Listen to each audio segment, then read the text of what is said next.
बिस्मिल्लाहिर्रहमानिर्रहीम। अस्सलाम वालेकुम। मैं सैयद इमरान शफ़क़त आपकी खिदमत में इस ब्रेकिंग ख़बर के साथ हाज़िर हूँ कि चीफ़ ऑफ आर्मी स्टाफ और चीफ़ जस्टिस को हटाने की मनसूबाबंदी करने वाले एक जनरल और 2 जजों को पुलिस ने गिरफ़्तार कर लिया है। बड़ी खबर है ना, लेकिन परेशान ना हो और ना कोई खुश हो ना कोई परेशान हो। ये पाकिस्तान से मुतल्लिक़ ख़बर नहीं है। मुझे ये ख़बर जो है ये भूटान से मुतल्लिक़ है। भूटान और म्यांमार जिसको बर्मा कहते हैं, ये पाकिस्तान के जो हैं वो हालात पता नहीं क्यों हमारे ये थर्ड वर्ल्ड क्यों मिल जाते हैं हमारे इतने हालात। मुझे एक वाक़या भी वैसे याद आ रहा है कि वो जनरल सीसी ने जब मार्शल लॉ लगाया तो वो हम उन दिनों एक टीवी चैनल पे थे तो प्रोग्राम किया करते थे, तो वो हमने वो सुर्खी निकाली, वो जो आपको टिकर जिसको कहते हैं ना वो वाली, कि मार्शल लॉ मिस्र में लगा है, परेशान हम क्यों हो रहे हैं वो पुरानी बात है। तो बहरहाल ख़बर बड़ी है हमारे पास भी, वो जो आपसे शेयर करने वाली है। लेकिन वो जो बर्मा वाली बात कर रहा था, आज एक मेरा दोस्त मुझे बता रहा था कि यार कि देखें क्या है, बर्मा की फ़ौज के जर्नैल जो हैं वो क्या अजीबो-गरीब किस्म की मखलूक हैं कि एक पॉलिटिकल पार्टी उन्होंने अपने आप से बनाई और फिर उसको जितवाया और फिर वो भी डिलीवर नहीं कर सकी। फिर वो जो सामने खड़ी थी पार्टी उसने जितनी बातें मानती रही, उसके बावजूद उसको निकाल बाहर किया। अब जो लोग हैं वो सड़कों के ऊपर हैं, लेकिन वो आन सूची जो साहिबा हैं वो तो बड़ी उन्होंने खिदमत गुजारी की है, लेकिन उसके बावजूद जो है मतलब ये कि वो निकाल भी बाहर की गई, ये नहीं निकाल दी गई। और पता नहीं उन्होंने पूछा कि नहीं पूछा मुझे क्यों निकाला, बहरहाल वो निकाल दी गई। अब लोग जो हैं, मैं आज वो एहतजाज देख रहा था, कमाल के एहतजाज हो रहे हैं। मतलब यार कि वहाँ के लोग भी जो हैं वो अपने मतलब हक़ के लिए बाहर निकल रहे हैं और इस कदर ज़्यादा बड़ी वो एक जमहूरियत पसंदों के लिए ये खुश आइंद बात है। लेकिन ज़बरदस्त ही होते हैं, कुव्वतें ही होती हैं। और हम आते हैं अपनी असल ख़बर की तरफ। जो हमारे पास ब्रेकिंग ख़बर है वो ये है कि पीडीएम ने अपने फ़ैसले में ज़रा थोड़ा सा हेर फेर किया है और उन्होंने फ़ैसला किया है कि जनाब के ये वैसे पुरानी बात है, कल इआदा किया गया इसका स्टीयरिंग कमेटी के इजलास में। और इस जो स्टीयरिंग कमेटी के जो फ़ैसले हैं, अब जो आइंदा इनका होगा सरबराही इजलास, उसमें उनको इंडोर्स किया जाएगा या उसमें कोई तरमीम की जाएगी।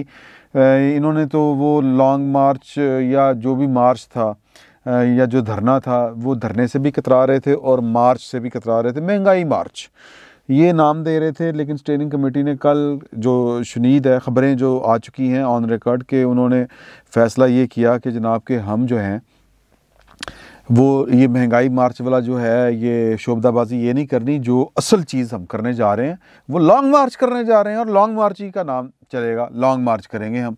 और फिर वो लॉन्ग मार्च के बाद जो है वो जाके वहाँ पे धरना होगा, जिसको वो कह रहे थे पड़ाव करेंगे, ये करेंगे वो करेंगे, और ये गैर मुइना मुद्दत के लिए होगा, ये बात ज़हन में रखें। और फिर वो कहते हैं कि ये फ़ैसला अगली कमेटी करेगी कि ये हमने डी चौक पे धरना देना है जाके, या हमने ये जो धरना है देना है फैज़ाबाद में धरना देने का मतलब कुछ और है। और वो मतलब ये है कि हम अगर चाहें तो इस्लामाबाद की तरफ मुँह कर लें, अगर हम चाहें तो पिंडी की तरफ मुँह कर लें। तो पॉइंट इसमें ये है कि डराना मकसूद है और इसको पॉलिटिकल ब्लैकमेलिंग भी मेरे नज़दीक ये कहते हैं, मेरे नज़दीक। ये क्या दुरुस्त है, इसमें क्या गलत है, ये हम फिर आगे चल के बात करेंगे। अभी करेंगे बात, वो तज्ज़िया हो जाएगा, वो मेरा ख़्याल है इस फ़कीर का, वो ठीक भी हो सकता है, उसका मुत्तफ़िक उसके साथ मुत्तफ़िक होना आपकी मर्ज़ी है, आप हो ना हो मर्ज़ी दे मौलों को तो फट सकता है। तो लेकिन वो बाद में करेंगे। इन्फॉर्मेशन की मैं बात कर रहा हूँ। ख़बर क्या, ख़बर ये है कि जो मतलब ये कि राब्ता हुआ है एक और वो राब्ता हुआ है आसिफ अली ज़रदारी का, मौलाना फजलुर रहमान का। और उन्होंने ये जो इस वक्त सेनेट की जो सूरत हाल है खै बखै हो रही है और उसके बाद की जो सूरत हाल है धरने वाली, उस पर ये इतलात हैं कि ज़रा लंबी चौड़ी गुफ्तो शनीद हुई है। और जो हैं आसिफ अली ज़रदारी, वो अभी तक उसी पोजीशन पर कायम है जिस पर वो वेरी फर्स्ट डे कह लें, ये उस पर कायम थे। लेकिन वो क्या कहते हैं, मुँह मलाजा या कि सूरत हाल की नज़ाकत को समझते हुए वो इख्तलाफ नहीं कर रहे थे PDM से, वो अभी तक उसी पे स्टैंड कर रहे हैं। उनका ये ख्याल है कि ये जो हमने घोड़ा यूसुफ रज़ा गिलानी की सूरत में उतारा है, ये घोड़ा जीतेगा और इसी से फ़र्क पड़ेगा और इसी से अगला रास्ता, अगला दरवाज़ा जो वज़ीर आज़म के ख़िलाफ़ तहरीक अदम एतमाद है वो खुलेगा।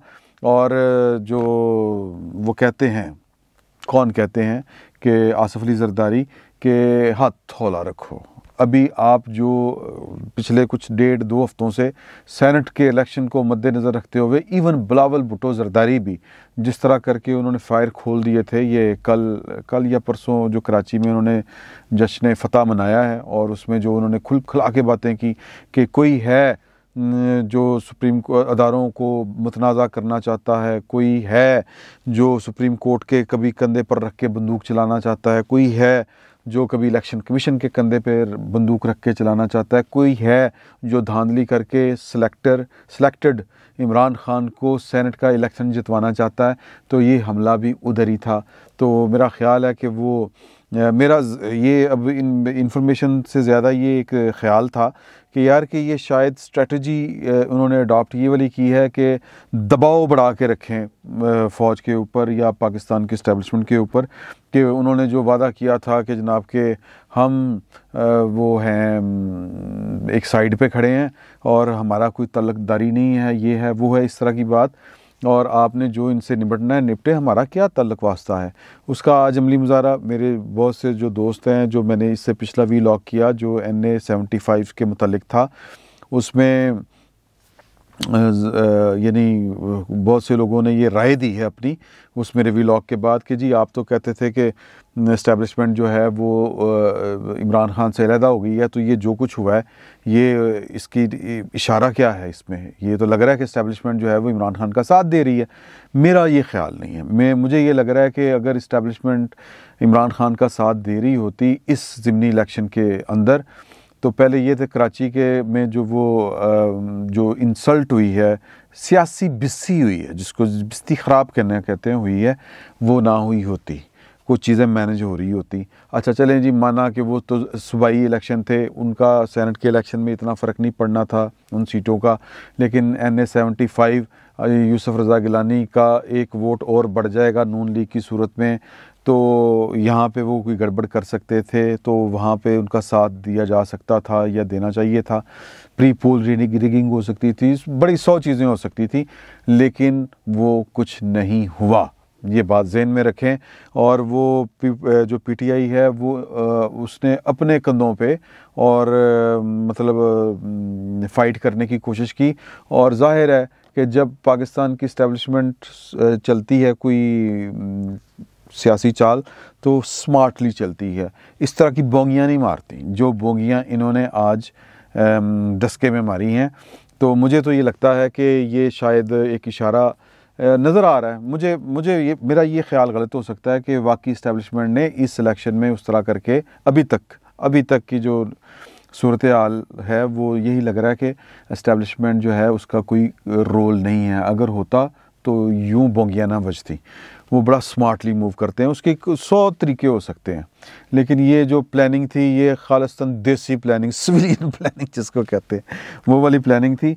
तो वो उनके उल्टा जिसको कहते हैं उल्टी पड़ गई है। बहरहाल जो आसिफ अली ज़रदारी साहब हैं, हमारे कुछ दोस्त हैं पीपल्स पार्टी में, उनका ये कहना है कि जी के भाई लोग, दोस्त अहबाब और ज़रदारी साहब के साथ रब्ता करने वाले, उनका सिर्फ मुतालबा ये है कि चीज़ों को पॉलिटिकली एंगेज करें। ये जो इलेक्शन के, ये सेनेट के इलेक्शन के चक्कर में आपने हम पे तोपों के फिर वो खोल दिए हैं दहाने, वो बड़ी गलत बात है। हम स्टैंड कर रहे हैं उस बात पर कि यार कि हमारा कोई तल्लुक़ वास्ता नहीं है, आप जाने इमरान खान साहब जाने, हम ना किसी को रोकेंगे ना किसी को आपकी तरफ भेजेंगे।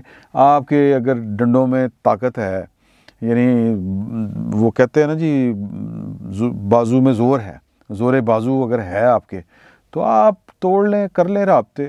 और फिर उनको गिनाया गया कि जी कि आपने फ़लाँ से राब्ते किए हैं, असी कुछ किया, असी किसी ने रोके। तो ज़रदारी साहब ने बेसिकली जो मौलाना को कहा है वो उससे पहले बिलावल भुट्टो साहब को कहा कि बेटा हाथ थोड़ा रखो, और ये एक ख़बर है।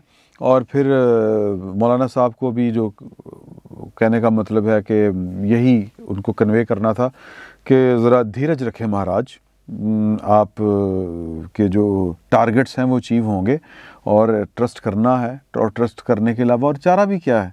या तो फिर वो है कि धूम धड़का, वो धूम धड़का उस वक़्त लगाएंगे ना कि जब हमें हमारे पल्ले नहीं कुछ पड़ेगा।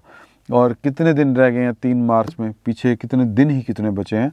ज़रा हौसले के साथ चलें और नाइड करने की ज़रूरत नहीं है। अभी तक आसिफ अली ज़रदारी को यकीन है कि उनके साथ जो कमिटमेंट की गई थी वो अभी तक उस कमिटमेंट को पूरा किया जा रहा है। बाकी आगे देखें क्या होता है। सियासत है, मैं बार बार ये कहता हूँ, सियासत हर लम्हा बदलती है और हर लम्हा जो है वो जो बेसिकली वाक़यात और इम्कानात का नाम सियासत है, इनको डील करने का नाम सियासत है। हो सकता है कि इमरान खान ज़्यादा वीक हो जाएं, हो सकता है यानी इतने वीक हो जाएं कि इनको सहारा देने वाले कहें कि इसी आप डूबना है। और ये भी आज पॉइंट मरीम नवाज़ ने जो ट्वीट की है एक वीडियो कि जिसमें वो जनाब मरीम ने नहीं, रेहाम खान साहिबा ने एक ट्वीट जो है उसको रीट्वीट किया है या ट्वीट किया है उन्होंने कि जी के जिन अदारों का नाम बड़े अदब व एहतराम से पाकिस्तान के अवाम लेते थे, आज इस लाडले की वजह से उन अदारों की शख्सियात के नाम लेके किस तरह के नारे लग रहे हैं। तौबा तौबा, वो नारे आप ही देखें, हम क्यों नहीं कहना चाहिए, वो नारे लोग, अवाम है, पब्लिक है, मारती है। तो ये वो जो नारे हैं वो मैं अगेन बार बार ये कहता हूँ, वो मैंने पहली दफ़ा सुने थे अपनी सियासी जो बलूगत के दिनों में।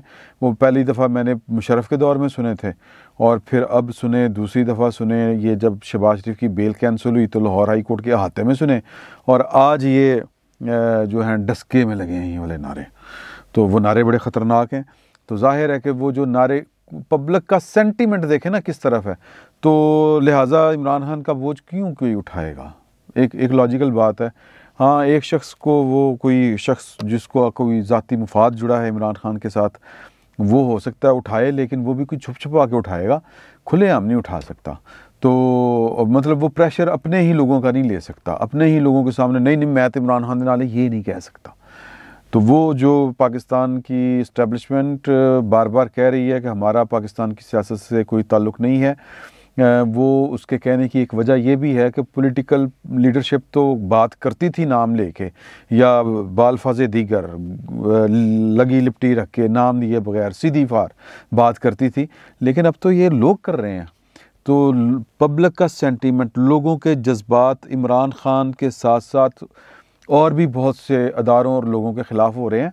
तो ये पाकिस्तान के लिए अच्छी बात नहीं है। इसका एहसास मेरा ख़्याल है कि पाकिस्तान के अदारों को और पाकिस्तान के ज़िम्मेदारों को भी होगा। तो इसीलिए शायद वो ज़रदारी साहब को कहा गया कि हाथ थोड़ा रखो, और ज़रदारी साहब आगे ये वाला मैसेज कन्वे कर रहे हैं। तो कुल मिला के सूरत हाल ये बनती है कि फ़िल वक्त PDM का जो है पलड़ा भारी जा रहा है और इमरान खान साहब दबाव में हैं, बल्कि हर रोज़ उन पर एक दबाव बढ़ रहा है और बिलाखिर ये किसी न किसी तरफ ये ऊँटने, किसी न किसी करवट पे बैठना है, और वो करवट कौन सी होनी है वो 3 मार्च को पता चल जाएगा इंशाल्लाह। फ़िल वक्त इतना ही, बहुत बहुत शुक्रिया।